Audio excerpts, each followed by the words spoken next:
नमस्कार, आप देख रहे हैं टाइम्स 18 न्यूज़ यूपी। मैं विवेक करकुवंशी। इस समय हम जो है ना लखीमपुर में है, ना यूपी में है और ना भारत में है। इस समय हम नेपाल में हैं और नेपाल के धनगढ़ी शहर में है, जो पलिया से मात्र 35 किलोमीटर की दूरी पर है।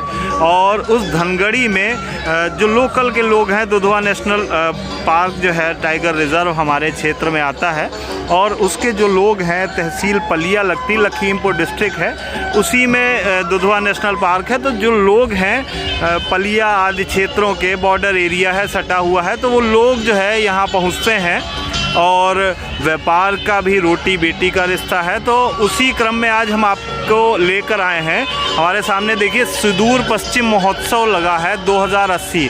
ये हर साल लगता है। जिस तरीके से हमारे यहाँ यूपी, उत्तराखंड, दिल्ली आदि जो है स्टेट हैं, उसी तरीके से ये सुदूर पश्चिम एक प्रदेश है यहाँ और इसमें लगभग 9 ज़िले हैं। जिस तरीके से हमारा लखीमपुर हो गया या तमाम और लखीमपुर की तरह और भी ज़िले हैं, उसी तरीके से यहाँ इस सुदूर पश्चिम में 9 ज़िले और पलिया या आसपास के क्षेत्र के लोग जो है आना चाहें तो हम आपको बता दें, जो हमारे यहाँ 6 दिसंबर है, 6 दिसंबर से इसकी शुरुआत हुई है और 6 दिसंबर से शुरुआत के बाद ये 11 दिनों तक चलता है। तो 17 दिसंबर तक ये जारी रहेगा। हम आपको दिखा दें, देखिए भव्य तरीके से इसको सजाया गया है, गेट लगा है और यहाँ पे एंट्री के लिए रसीद है 100 रुपये नेपाली, मतलब 60 से 62 रुपये भारतीय पे करके एक आदमी अंदर जा सकता है। तो हम इसके बाद आप टिकट, बाहर काउंटर हैं और वहाँ से टिकट लेके आप अंदर आएंगे और अंदर आने के बाद आप यहाँ पे टिकट दिखाएंगे। देखिए दोनों तरफ एग्ज़िट पॉइंट अलग है और एंट्री पॉइंट अलग है। तो एंट्री करेंगे, आप इनको टिकट देंगे। जिस तरीके से देखिए लोग यहाँ पे टिकट दे रहे हैं और ये 100 रुपये पर पर्सन के हिसाब से टिकट है और उनसे परचेज़ करके, बाहर से परचेज़ करके इसको लाया जाता है और ये जो लोग हैं यहाँ पे एंट्री पे, उनको ये टिकट दिया जाता है। उसके बाद जो है आप अंदर प्रवेश कर सकते हैं। तो हमारे साथ जो है उद्योग वाणिज्य संघ के महामंत्री हैं ओम राज। बताना चाहता हूँ कि आपका है, आपका ट्रेडिशन है, आपका कल्चर है, आप इसी कल्चर में जी रहे हैं, हम इसी कल्चर में जी रहे हैं। यहाँ भिन्नताएँ क्या है, चेंज क्या है, खान पान भी एक ही तरीके का है, मटेरियल एक ही लगता है। मैं ये कहना चाहूँगी कि हमारा रहन सहन चेंज क्यों हुआ है, उसके बारे में जानकारी लीजिए। यहाँ क्या मिलता है, यहाँ के उत्पादन क्या है, यहाँ के सीनरीज कौन से हैं, यहाँ का खान पान किस तरीके का है, इसका लुत्फ़ आप उठाइए। देखिए हम जाते हैं, हम वहाँ का लुत्फ़ उठाते हैं, आप उठाइए। इससे क्या होता है कि सौहार्दपूर्ण हम भाईचारा बना रहता है, हमारे जो है रहना साथ है, मरना साथ है। क्योंकि यहाँ कुछ होता है, हम इंडिया में जाकर हरिद्वार पहुँचे तो आपके यहाँ कुछ होता है, आप यहाँ आइए, यहाँ देवी देवता सभी एक है, आशीर्वाद लीजिए। ये जो हमारा अच्छा, अब फिर वापस आ जाएंगे। दर्शकों को और हम जो है इंतज़ार नहीं करवाएंगे। क्या प्रोसेस है यहाँ जब आते हैं, एंट्री का क्या प्रोसेस है, किस तरीके से? ऐसा है क्या, सबसे पहले तो आप बता दें कि भंसार क्रॉस करने के बाद आपको आराम से यहाँ आने के लिए रिक्शा मिल जाएंगी, गाड़ी आपके आ सकती है। यह हमारा पार्किंग स्पेस हमने बनाया हुआ है। पार्किंग स्पेस में कितना 30 रुपया या 50 रुपया ऐसा कुछ टिकट रखा है। बड़ी गाड़ी जो 4 व्हीलर है उसका 50 रुपये रखा हुआ है, 2 व्हीलर का 30 रुपये रखा हुआ है। और यहाँ बाहर टिकट काउंटर भी हमारा है। इसमें क्या होता है कि आपको स्टूडेंट अगर है, आईडी कार्ड वाला स्टूडेंट आता है तो उसे 50 रुपये में जो उसका टिकट करता है हाफ है। और जो बुजुर्ग आते हैं, मतलब एक एडल्ट आदमी आता है, उसका 100 रुपये टिकट है। इस टिकट आने के बाद एकदम नज़दीकी सब कुछ दिखता है, आपको बड़ा सा गेट दिख जाएगा। अंदर आने के लिए आपको कोई परेशानी का आपका। तो हम आपको बता दें, जैसे सर ने बताया कि 50 रुपये स्टूडेंट्स के लिए है जिनके पास आईडी कार्ड है। तो आप अंदाज़ा लगाइए कि 50 रुपये नेपाली 30 रुपये के लगभग हो गया और 100 रुपये जो आम लोगों के लिए टिकट है वो 60 रुपये के लगभग हो गया। तो अब हम कोशिश करेंगे कि अंदर चलें और सर के साथ जाएंगे और देखते हैं क्या हमें कुछ ऐसी चीज़ें दिखाते हैं जो आप प्रवेश कर चुके हैं। और यहाँ स्टॉल लगे हैं, तमाम स्टॉल लगे हैं। जैसे आप शुरुआत करते हैं कृषि विकास बैंक का, ग्लोबल IMI का है, नर्सरी फूल पौधे भी आप खरीद सकते हैं। और तमाम जो यहाँ नेटवर्क हैं, इंटरनेट और टीवी रिलेटेड नेटवर्क हैं, उनकी सर्विसेज और उनके प्रमोशन के लिए भी है। नेपाल टेलीकॉम का भी है, यहाँ 4G सिम, निःशुल्क सिम उपलब्ध है। इस तरीके की तमाम चीज़ें हैं। देखिए सारे बर्तन और ये सारी दुकानें लगी हैं। देखिए जो धार्मिक चीज़ें हैं, ब्रह्म कुमारी ईश्वरी विश्वविद्यालय जो है क्षेत्रीय प्रशिक्षण केंद्र धनगढ़ी, उनका भी स्टॉल लगा है। धार्मिक चीज़ें बताएंगे, तमाम तरीके के स्टॉल लगे हैं यहाँ पे। हम आपको दिखाएं, बड़ा भव्य तरीके से सजाया है और ये हर तरीके से यहाँ पे देखिए हर प्रोडक्ट, जैसे जिसको हम स्टार्टअप कह सकते हैं, जो स्टार्टअप के लोग हैं वो भी यहाँ पे अपने स्टॉल लगाकर अपने प्रोडक्ट्स का प्रमोशन कर सकते हैं। तो हम आपको दिखा रहे हैं। देखिए अब हम आगे बढ़ेंगे और कोशिश करेंगे कि ओमराज जी से बात करें, कुछ ऐसा दिखाएं जो ये नॉर्मली आप लोगों ने सब देखा होगा, हमारे यहाँ मेला लगता है, लेकिन हम नॉर्मली अब आपको कुछ ऐसी चीज़ें दिखाएंगे और इस तरीके की चीज़ें दिखाएंगे जो आपने शायद ना देखी। हमारे यहाँ चंदन चौकी थारू क्षेत्र में सरकार लोगों को जो है प्रोत्साहित कर रही है, जिसको एक तरीके से हस्तशिल्प वाले आइटम हैं, उसी तरीके से यहाँ भी हैं। देखिए टोकरी से लेके ये हस्त निर्मित हैं और यहाँ पे देखिए आरडी ओला ये बांस से बना हुआ है, शायद ये सारे बांस के आइटम हैं और बांस से बने हुए आइटम का यहाँ पे जो है कितने देखिए खूबसूरत तरीके से यहाँ पे इसको कर हमारे साथ हैं। हम जानना चाहेंगे कुछ ऐसी विशेष चीज़ें, ये तो हम लोग नॉर्मली देखते ही हैं, हालांकि बहुत से लोग हैं जिनको जानकारी नहीं है। तो ये क्या ये अलग अलग तरीके की कैप हैं, तो क्या कोई एक स्पेशल ओकेज़न पे इस तरीके की मतलब ये डिफरेंट है, जैसे ब्लैक हो गई या इस तरीके की कैप, तो क्या डिफरेंट ओकेज़न पे पहनी जाती है नॉर्मली? डिफरेंट ओकेजन नहीं, इसको जैसे नेशनल प्राइड मानते हैं हम इसे, क्योंकि ये हमारे सिर के ऊपर जैसे पुराने राजा महाराजा जैसे सिर पे धारण किया करते थे, उसी तरीके से हम नेपाली जो है इसको अपना सिर पे मानते हैं, तो इसको एकदम सम्मान करते हैं, पूजा करते हैं इसकी। और ये जो बनाते हैं सब हैंडीक्राफ्ट है, ये हाथों से बनाया जाता है, जो कि यहाँ का एक अलग एक आर्ट है। इस आर्ट को हम वर्ल्ड वाइड प्रमोट करना चाहते हैं। ये हमारा एकदम मैं चाहूँगा आप पहले कैप लगा लें, उसके बाद हम जो इसको, मैं माफ़ी चाहूँगा, मुझे नहीं पता इसको क्या कुछ और भी बोलते हैं, आपके यहाँ क्या बोलते हैं इसको? हमारे जो भाषा में टोपी बोलते हैं, टोपी बोलते हैं। और इसे हम एकदम एक जैसे हमारे उत्तराखंड की तरफ भी ऐसी टोपियाँ पहनी जाती हैं, शिमला की तरफ भी ऐसा होता है।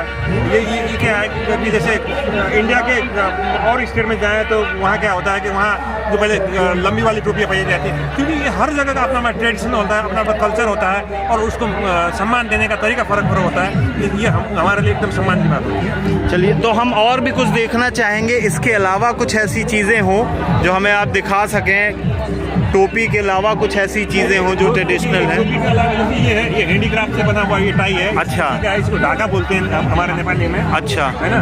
और इसी तरीके से ये जो होता है, ये सब ये जो बैग बनाया हुआ है, ये सब हैंडीक्राफ्ट है। हैंडीक्राफ्ट। तो देखिए ये कितना खूबसूरत चीज़ है, ये हैंडीक्राफ्ट से बना हुआ है, हैंडीक्राफ्ट आइटम है ये सारे। और ये जो होता है, ये बैग जो होता है, ये जूट का है। अच्छा, जूट का बैग है। जूट का बैग है। जूट को भी से बनाया, मतलब अच्छा, अपने आप हाँ, को सही किया गया है, उसके बाद उसको बनाया गया है, उसके बाद उसको बनाया गया है। हैंडमेड है, इसका है आइटम है। अब नेपाल में मैन्युफैक्चरर होने लगा है, मैन्युफैक्चरिंग होने लगा है। तो हम जानना चाहेंगे भाई साहब से, भाई साहब क्या नाम है आपका?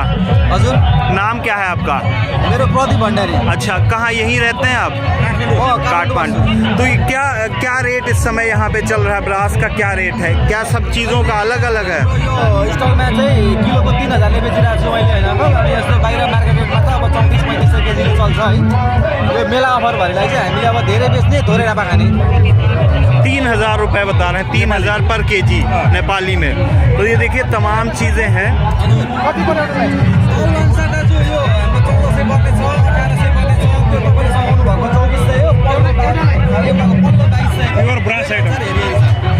तो देखिए पेवर ब्रास आइटम है और अब ये मैन्युफैक्चरिंग भी नेपाल में हो रही है। पहले ये बताया जाता था कि भारत से आती थी, लेकिन ये यहाँ 3000 रुपये नेपाली, जो 1800 के लगभग होता है, उससे 1000 था।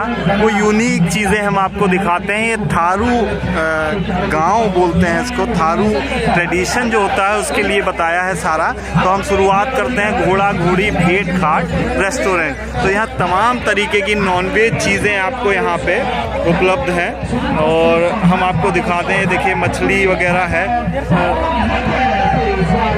भैया ये क्या है?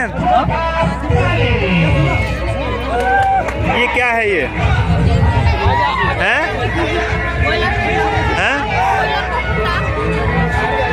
अच्छा अच्छा, कुछ इसी तरीके का दिखता है, क्योंकि थारू बाहुल्य जो है लोग हमारे यहाँ भी है, थारू जनजाति हमारे यहाँ भी है। तो ये थारू संग्रहालय है और ये देखिए हम आपको दिखा दें, अंदर चल रहे हैं और ये जो है ये सारी चीज़ें जो है थारुओं से रिलेट करती हैं और ये सब हाथ से बने हुए हैं। मैं आपको दिखा दूँ, देखिए कितना खूबसूरत जो है पीस है। और इसको क्या बोलते हैं भैया, क्या बोलते हैं इसको? उसको डलवा बोलते हैं। डलवा, खास करके शादी में काम लगता है। अच्छा, शादी में काम आता है। हाँ, शुभ कार्य के प्रतीक के रूप में इसको पहचाना जाता है। तो देखिए ये इसको डलवा बोलते हैं और ये कितना खूबसूरत तरीके से बना हुआ है और ये सब हाथ से ही बनाया गया है ना। इसमें किन चीज़ों का यूज़ किया गया? ये सब बांस का बना हुआ आइटम है, मछली, इनसे मछली मारी जा सकती है और इसके बाद इसको रखने का, ये क्या है भाई साहब? ये कुछ नई चीज़ है, ये उसका बना हुआ है, लौका लोहे काहे का बना? लौकी का। तो देखिए लौकी का है ये और एक तरीके से बिल्कुल जग या मग की तरह दिख रहा है। इसी में लौकी, ये प्राकृतिक रूप से एक तरीके से स्टोर करने के लिए बना है। ये क्या है भाई साहब? मछली मारने का जाल है। ये सब हाथ से बिने हुए आइटम है। तो अब हम ये दिखा दें, थारू सांस्कृतिक संग्रहालय है। ये देखिए आप तमाम तरीके, ये सब क्या ये हाथ से बनाए गए हैं, बना हुआ सब हैंडीक्राफ्ट बना हुआ है। ये मिट्टियों से बनता है, कपड़ों से बनता है जी। जो ट्रेडिशनल जो चीजें बनती थी हाँ। उसी की चीज है। अब ये सब लोप होती जा रही है। संग्रहालय के रूप में हम तो देखिए जैसे जैसे ज़माना हाईटेक होता जा रहा है, ये चीज़ें अब दिखना बंद हो गई हैं और इसी तरीके के ये देखिए जो अब इसको एक तरीके से आप समझ सकते हैं, संग्रहालय में उस चीज़ को रखा जा रहा है या रखा जाता है जो लुप्त प्राय हो जाती हैं। ये देखिए अभी भी थारू जनजाति जो है वो इन चीज़ों को बचाने के लिए पूरा प्रयास कर रही है और ये महोत्सव भी जो है इन्हीं को प्रमोट करने के लिए, इन्हीं को जीवित रखने के लिए चालू रखा जाता है। हम ये आपको दिखा दें, देखिए जैसे आपने रामायण या महाभारत में देखा होगा, खड़ाऊ बोलते हैं, ये यूज़ किए जाते थे। आजकल तो स्लीपर से लेके बहुत सारी चीज़ें आ गई हैं, ये सारी यूज़ की जाती थी। ये क्या है भाई साहब? ये धान को कूटने के लिए चावल निकालते हैं। अच्छा, ये चावल निकालने का आइटम है। अब ये हल और वो हो गया। अच्छा, ये हल और वो है आपने बनाया। ये देखिए ये पूरी बैलगाड़ी है, ये पूरी बैलगाड़ी है और इसको बनाया गया है कितनी खूबसूरत तरीके से है। आप अंदाज़ा भी नहीं लगा सकते कि अगर इसको दूसरे एंगल से दिखाया जाए तो आपको लगेगा वाकई में। और ये आगे हल है और जो पहले यूज़ होता था, इनकी जगह अब ट्रैक्टर ट्रॉली, ट्रैक्टर और कल्टीवेटर इस तरीके के आइटम्स ने ले ली है। तो ये देखिए ये घर है, ये जो हमारे सामने आप देख रहे हैं, ये क्या है भाई साहब जरा बताएं? ये मतलब पहले क्या होता था कि हाँ। जैसे पुराने जो किसी चीज के शुभ कार्य करना होता था उस समय ये हाथ से बनाया जाता था। तो इसी के ये इनमें सब देवी देवताओं को मान के सब कल्चर दर्शाया जाता था। ये भी देखिए, ये भी सब जो है हैंडीक्राफ्ट आइटम ही है, सब मिट्टियों के बर्तन, सब मिट्टियों के बर्तन हैं।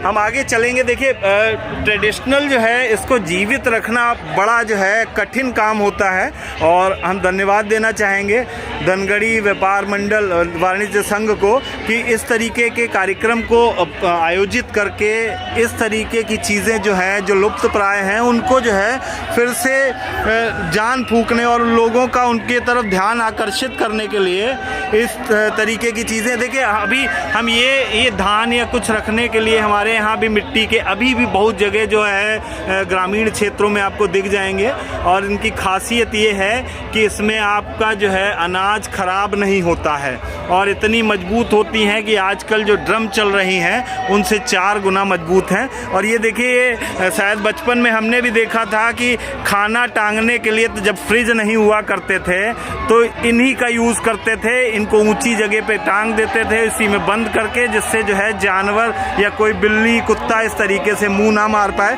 ये हम फिर दिखा दें, हालांकि अभी ग्रामीण क्षेत्रों में ये जिंदा है, इस तरीके की चीज़ें चलती हैं, लेकिन शहरी और मेट्रो क्षेत्रों में अब इनको जो है आप बहुत कम देख पाएंगे। ये आने वाले समय में अगर इनको जो है संग्रहित ना किया गया, इनको प्रमोट ना किया गया तो ये सब आपको कुछ देखने को शायद ही मिल पाए। हम ये चाहेंगे एक बार ये दिखाएं, ये आपके जो है जो ट्रेडिशनल ज्वेलरी है तो ये चांदी की होती है। चांदी की। अच्छा, ये पूरी जो है चांदी की है। क्या हमने सुना है काफ़ी वेट में ये लोग जेवर पहनते, जैसे ग्रामीण क्षेत्रों में हमारे राजस्थान साइड चले जाएं वहाँ भी 5-5 किलो चांदी और इस तरीके से पैरों में हाथों में पहना जाता, तो यहाँ क्या अप्रॉक्सीमेट यही होता है?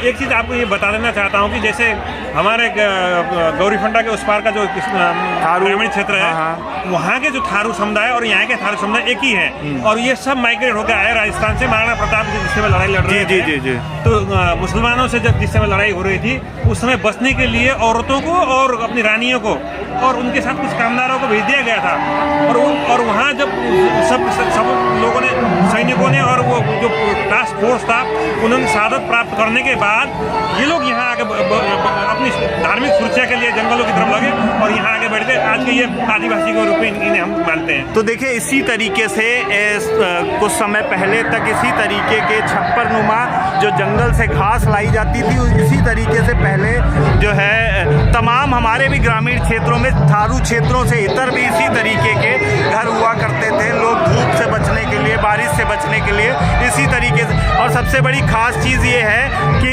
मिट्टी से इसकी लिपाई की गई है और मिट्टी से लिपाई करके इतना खूबसूरत बना दिया जाता है कि आप अंदाज़ा नहीं लगा पाएंगे सीमेंटेड है या पेंटेड है। बहुत से घर ऐसे भी हैं। चलिए, इन जो है टेलर शॉप की जगह बड़े बड़े बुटीक ने ले ली है, लेकिन आज से अगर 20 साल पहले पहुंच जाएं, 15 साल पहले पहुंच जाएं, तो इसी तरीके से छोटी छोटी जगहों पर मशीन रखकर और इसी तरीके से जो है कपड़े बनाए जाते थे। और ये जो हम दिखा रहे हैं ये ट्रेडिशनल थारू वेयर है। यहाँ पे जो है जो थारू महिलाएं जो वस्त्र पहनती हैं, कपड़े पहनती हैं, वो यहाँ पे डिज़ाइन किए जाते हैं, बनाए जाते हैं, और इसी तरीके से छोटी छोटी दुकानें हुआ करती थी।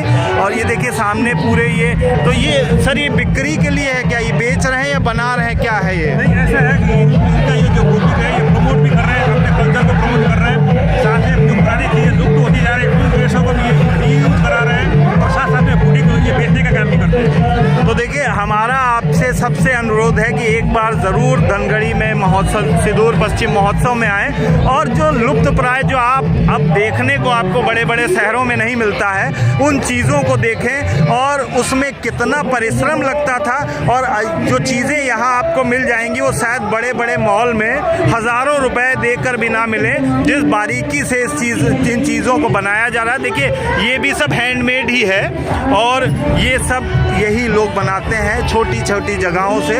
और जब ये यहाँ से निकलता है तो कोशिश करिए कि अगर देखिए ये ट्रेडिशनल ड्रेस है, हम आम तरीके के बच्चों के खेलने के आइटम, तमाम तरीके के रजाई से लेकर और तमाम चीज़ें आपको यहाँ मिल जाएंगी। रजाई, गद्दा, कॉस्मेटिक आइटम, ये पूरा हम आपको एक बार घुमा के दिखा देते हैं। यहाँ पे पूरा महोत्सव, बड़े बड़े झूले हैं, कई तरीके के स्टॉल लगे हैं जो आमतौर पे मेले में लगते हैं, और बड़ा सुसज्जित ढंग से इसको सजाया गया है। देखिए पूरा जो है एक जो हमारे यहाँ नॉर्मल मेले की तरह होता है उसी तरीके से यहाँ पे यूज़ होता है। हमने अभी आपको थारू गांव दिखाया और थारू ट्रेडिशन दिखाया, और ये नॉर्मली यहाँ आर्टिस्ट परफॉर्म कर रहे हैं।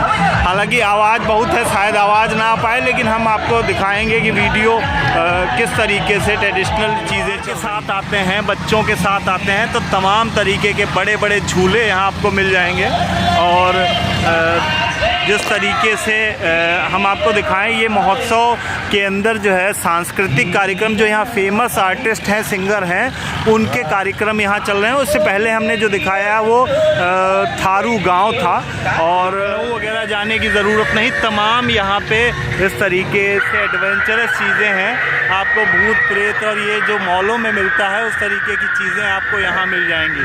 देखिए यहाँ पे जो है भूत बंगला है, सर्कस है, यहाँ पे अंदर आप जो है